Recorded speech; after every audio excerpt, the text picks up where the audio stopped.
Assalamualaikum warahmatullahi wabarakatuh. Perkenalkan, saya Putri Amalia dari Prodi Manajemen Universitas Al-Wasliyah Medan. Di sini saya akan menjawab pertanyaan ujian tengah semester dari mata kuliah Penghantar Manajemen. Langsung saja di pertanyaan pertama, uraikan apa itu manajemen dan mengapa manajemen dikatakan sebagai ilmu pengetahuan sekaligus seni, dan berikan contohnya. Baik, saya akan menjawab. Manajemen berasal dari bahasa Inggris, yaitu manage, yang berarti mengatur, merencanakan, mengelola, mengusaha, dan memimpin. Secara umum, manajemen adalah ilmu dan seni, yaitu perencanaan, pengorganisasian, pengarahan, dan pengawasan terhadap usaha-usaha para anggota organisasi dan penggunaan sumber daya organisasi untuk mencapai tujuan yang telah ditetapkan sebelumnya. Manajemen juga dikatakan seni karena manajemen merupakan seni dalam menyelesaikan pekerjaan melalui kerjasama dengan orang lain. Seni manajemen mencakup kemampuan komunikasi. 2 syarat mengapa manajemen dapat dikatakan ilmu dan seni. Yang pertama, manajemen dikatakan ilmu karena ilmu bersifat universal, dan sesuatu itu dikatakan ilmu ketika dia bisa diajarkan dan dipelajari. Yang kedua, manajemen dikatakan seni karena dalam mengelola dan mengatur sumber daya ini harus menggunakan seni. Baik, saya akan menjawab pertanyaan yang kedua. Uraikan definisi organisasi dan mengapa manajemen diperlukan dalam sebuah organisasi. Organisasi secara umum adalah sebuah wadah dan tempat berkumpulnya sekelompok orang untuk bekerja sama secara rasional dan sistematis, terkendali dan terpimpin untuk mencapai sesuatu tujuan tertentu dengan memanfaatkan sumber daya yang ada. Dengan adanya sistem manajemen, sebuah organisasi akan berjalan sesuai dengan pedoman dan tujuan yang jelas. Pertanyaan yang ketiga, sebutkan fungsi-fungsi manajemen dan berikan contoh kegiatan yang harus dilakukan dari setiap fungsi-fungsi manajemen tersebut. Yang pertama, planning atau perencanaan.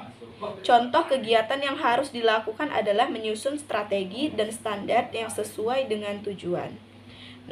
Nomor 2, organizing atau pengorganisasian. Contoh kegiatan yang harus dilakukan adalah seperti menetapkan kewenangan struktur perusahaan. Nomor 3, actuating atau pelaksanaan. Contoh kegiatan yang harus dilakukan adalah meningkatkan kemampuan karyawan, membimbing, serta memberi motivasi. Yang keempat, terakhir, controlling atau pengawasan. Contoh kegiatan yang harus dilakukan adalah meneliti kinerja dan memastikan segalanya sesuai dengan rencana. Pertanyaan yang keempat, sebutkan apa saja sumber daya atau unsur-unsur dalam manajemen dan jelaskan maksud dari unsur-unsur manajemen tersebut. Baik, yang pertama, man. Unsur yang pertama adalah manusia, yang dimaksud dengan orang-orang yang melakukan proses manajemen tersebut. Nomor 2, money, uang atau modal. Untuk mencapai tujuan yang efisien, sangat dibutuhkan modal dalam bentuk uang.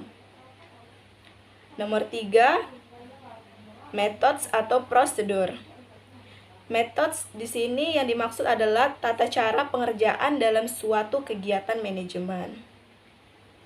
Nomor 4, material atau bahan baku.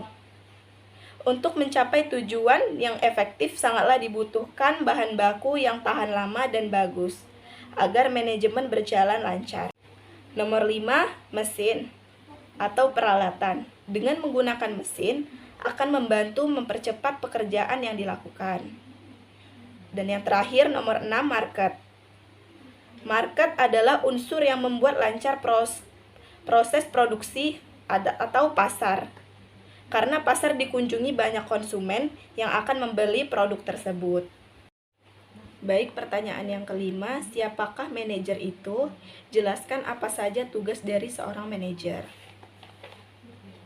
Manajer adalah orang yang bertanggung jawab untuk mengarahkan usaha yang bertujuan untuk membantu organisasi dalam mencapai sasarannya.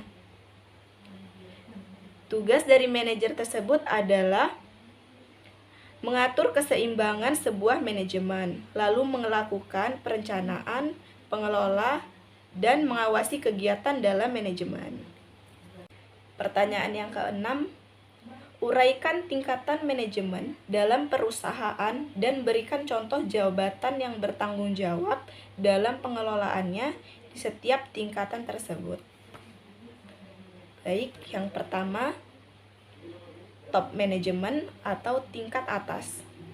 Contoh jabatan yang bertanggung jawab dalam pengelolaannya adalah CEO. Nomor 2, middle management atau tingkat menengah. Contoh jabatan yang bertanggung jawab dalam pengelolaannya adalah seperti departemen atau kepala cabang. Nomor 3, low management atau tingkat bawah.